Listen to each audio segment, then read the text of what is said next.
जैसे एक एग्जांपल आपने थोड़ी देर पहले कोट किया ही नाम लेके, तो क्या ये मार्केट फोर्सेस ही फिर डिपेंड करेंगे कि जब ऐसा वक्त आएगा तो फिर हमको वही मकानों के साइज छोटे करके भी बेचने पड़ेंगे? मतलब मैं जस्ट पर्सपेक्टिव में समझना चाहता हूं। जैसे एक आंकड़ा इन्होंने दिया कि मुंबई के बाहर एमएमआर रीजन में 50% के आसपास जो सेल्स आ रही है टोटल, वो उसमें छोटे घरों का योगदान है।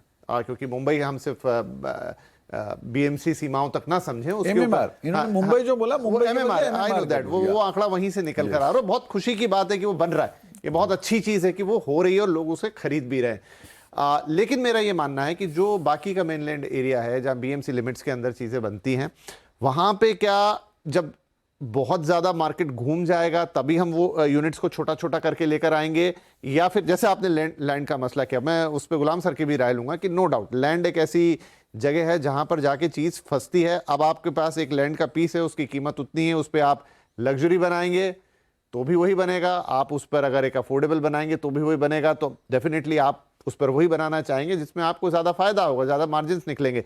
लेकिन क्या जब मार्केट फोर्सेस ऐसा कर देंगे कि वो चीज बिकेगी ही नहीं, तो फिर आपको उसी के अंदर छोटे यूनिट्स निकालने पड़ेंगे? लैंड के साथ और एक बताता हूं मैं आपको, अगर आपने ग्राउंड प्लस 2 बिल्डिंग बनाई तो आपकी कॉस्ट X है, ग्राउंड प्लस 7 बनाओ तो उससे बढ़ जाती है आपको कॉस्ट, कंस्ट्रक्शन कॉस्ट। वही आप हाई राइज में जाओ तो और बढ़ जाती है। तो आज जो बोलते हैं ना कि जिसमें आज सेकेंड थिंग क्या होता है कि अगर आपने छोटे मकान बनाए, मैं प्लानिंग कंस्ट्रेंट के हिसाब से बताता हूँ कि आपको छोटे मकान बनाए, स्टेयरकेस तो वही होता है आपको, वही बड़े बनाओ तो उसको क्या होता है कि उसकी केटर, वो जो स्टेयरकेस जिसको केटर करता है तो वो ज़्यादा एरिया होता है। सो नो डाउट सर, हर जगह पर आज आईटी वाला या बाकी कोई डिपार्टमेंट वाला कितना भी मुनाफा कराए, कोई कुछ नहीं बोलता है। बिल्डर ने मुनाफा कराया तो बोले कि बिल्डर मुनाफा कर रहा है। ये लैंड वाली बात हमेशा आती है कि रॉ मटेरियल लैंड है, वो बहुत महंगी है, उस पर फिर सरकार की जो बाकी चीज़ें हैं उसके ऊपर वो सब एफएआर से लेके टैक्सेस तक पकड़ लीजिए और वो कह देते हैं कि बिजनेस अनवायबल करता है। उसका जवाब क्या है? वो बहुत पुरातन प्रश्न हो गया। देखिए, पहले भी मैंने इस चीज़ का जवाब देने की कोशिश की थी, दोबारा इस पर याद दहानी करवाना चाहूँगा कि लैंड का प्राइस कौन फाइनल करता है?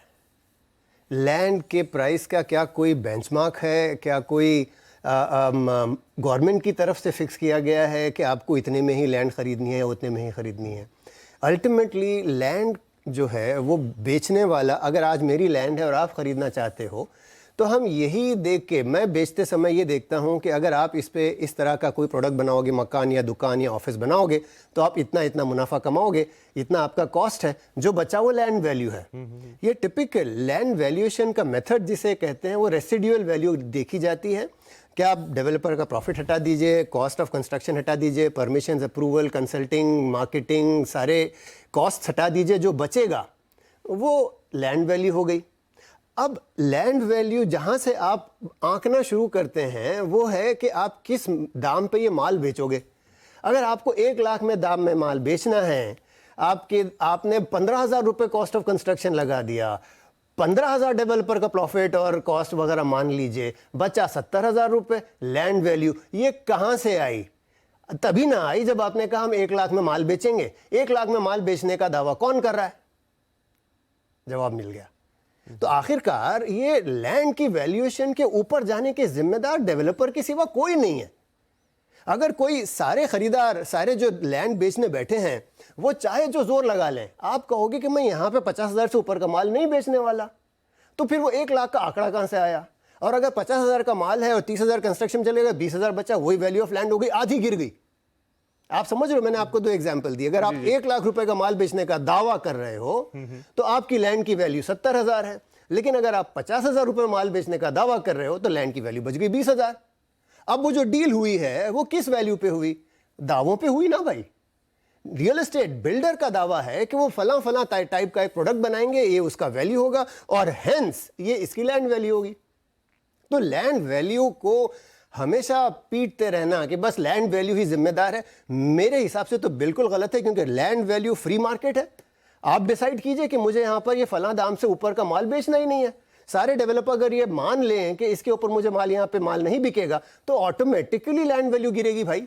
अच्छा, इसमें अगर मैं खरीदार का एक ही सेकंड इनके इसको ये देखो कितनी जाति करते हैं मतलब डेवलपर ये बोलते हैं कि डेवलपर तय करता है, डेवलपर कोई तय नहीं करता। अगर डेवलपर तय करता होगा तो सर हम दाम क्यों गिराएंगे? हम गिराएंगे ही नहीं ना, जिंदगी में क्यों गिराएंगे? किसको पड़ी है ये इनका स्टेटमेंट? वही मैं बोलना चाहता, स्टेटमेंट एकदम गलत है। देखो मार्केट फोर्सेस ही डिसाइड करती है, और मार्केट फोर्सेस डिसाइड करती है तो लैंड तो लिमिटेड है आज। और दूसरी बात मैं बताता हूं, एक हाथ दूसरा डेवलपर लेता है इसको, जैसे मैंने लास्ट टाइम भी बताया था, आप भी छाप देते, ये लोग भी छाप देते इतने रिपोर्ट में कि इतने दाम में। देखो वो जिसने बेचा हुआ है ना, वो उसको और खरीदा हुआ 2 ही लोगों को पता है। ये जैसे आप जैसे मीडिया और ये लोग जब रिपोर्ट बनाते हैं ना, वो 100 लोगों को पता चलता है। नहीं, मैं गुलाम साहब से वो सवाल भी पूछना चाह रहा था कि सर एक मान लीजिए कि किसी ने बना भी दिया। एक सेकंड, चूंकि बात लेन देन पर आ गई है एक और चीज, जब आपने पिछली बार ही जो एक शख्स यहीं पर बैठे थे, हमने जो एक अफोर्डेबल हाउसिंग के प्रोजेक्ट की बात की थी, उन्होंने अफोर्डेबल हाउसिंग लॉन्च की उसी मार्केट में जहां पर दूसरे सारे लग्जरी बना रहे, उन्होंने भी अफोर्डेबल लॉन्च की और बहुत अच्छा परफॉर्मेंस भी दिखाया, क्योंकि उन्होंने लैंड सेलर के साथ एक स्पेशल अरेंजमेंट किया, अगर आपको याद हो। तो बस वही चीज़ की जा सकती है, अगर आप चाहो तो रास्ता है, वरना फिर यही है कि आर्गुमेंट चलती रहेगी और हम कोई नतीजे तक नहीं वो बात भी सही है। लेकिन जो मैं एक सवाल पूछना चाह रहा था कि जैसे किसी ने एक दाम कोट कर भी दिया, आपने कहा, उन्होंने भी मार्केट फोर्सेस का जिक्र किया, तो जब खरीदार आता है तो वो कुछ नहीं सोचता क्या इस चीज में कि ये तो बहुत ज्यादा मुझे कोट किया जा रहा है? फिर वहां पे बिक्री, और अगर वहां बिक्री हो जाएगी तो फिर वो सबको लगेगा ही कि हाँ बढ़िया है, बनाओ, मैं भी अपना वहीं लाता हूँ, वो भी अपना वहीं लाएंगे और सबके बिकेंगे। इस चीज को कैसे समझें? देखिए, इसीलिए मैं आपको तकरीबन शायद 4 साल पीछे ले जाना चाहूँगा। हमारी जो डाउन द मेमोरी लेन कहते हैं जिसे अंग्रेजी में, 4 साल पहले जो मार्केट काफ़ी गिर रही थी और कोविड वगैरह हो गया 2021 के आसपास, 6 साल पहले, 5 हम 2025 में हैं, 4 साल 2021 के आसपास ये अंदाज़ा लगने लगा कि अब मार्केट बेहतर होती हुई दिख रही है। तो अब दाम बढ़ाने शुरू किए गए। दाम कौन बढ़ाता है? दाम कौन आंकता है?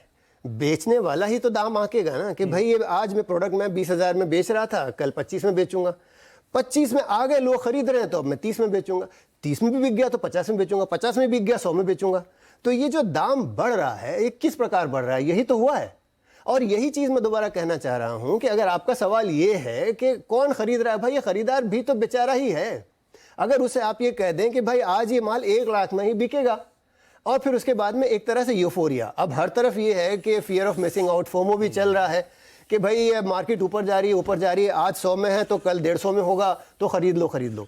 और इसमें भी पूरा सिस्टम जिम्मेदार है कि जो एक तरह का यूफोरिया बनाया जाता है, उसी के तहत ये दाम ऊपर चढ़ते चले जा रहे हैं। और जब दाम चढ़ रहे हैं तो जाहिर सी बात है लैंड के भी दाम चढ़ेंगे, क्योंकि जो आज से 4 साल पहले आप 25,000 का बेच रहे थे, आज कितनी खुशी से आज किसी से बात कर लीजिए, कितने फख्र के साथ कहता है कि भाई ये 2 गुना हो गए, 3 गुना हो गए दाम पिछले 3 साल में। अरे भाई दाम 3 गुना हो गए, उसमें खुशी की ऐसी क्या बात है?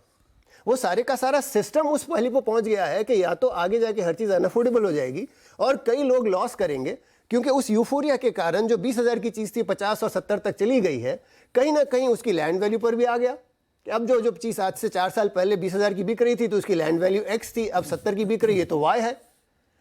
इसमें उस प्रोडक्ट का प्राइस तय किसने किया? जवाब आपके सामने है। तो फिर इसका उपाय क्या है? इन्होंने कस्टमर जो खरीद रहा है ना उसको बेचारा बताया, लेकिन डेवलपर खरीद रहा है उसको इन्होंने क्या बताया आपको पता है? देखो खरीद तो 2 ही रहे, हम लैंड खरीद रहे हैं, वो मकान खरीद रहा है। तो मकान खरीद रहा है उसको बेचारा बना रहे हो आप, नो डाउट। मैं पर्सनली, ये मेरा पर्सनल व्यू है, नॉट एज नेरेडको और नॉट एज इंडस्ट्री, मैं पर्सनली मानता हूँ कि लैंड के मतलब फ्लैट के दाम नहीं बढ़ाने चाहिए। और मैं हमारे अगर आप रौनक ग्रुप में देखो तो हम उस लेवल से नहीं बढ़ाते, जो इन्फ्लेशन है उस रेट पे रखते। और उसमें गुजराती में एक कहावत है, वेचतो वाणियों, मतलब अगर बिको, और बहता पानी है ना हमेशा अच्छा होता है, ठहरा हुआ पानी नहीं अच्छा। ये मेरा पर्सनल मत है, ये किसी ने ये नहीं लेना चाहिए, वरना क्या होगा कि वहां से चालू हो जाएगा मेरे पे। जी हाँ,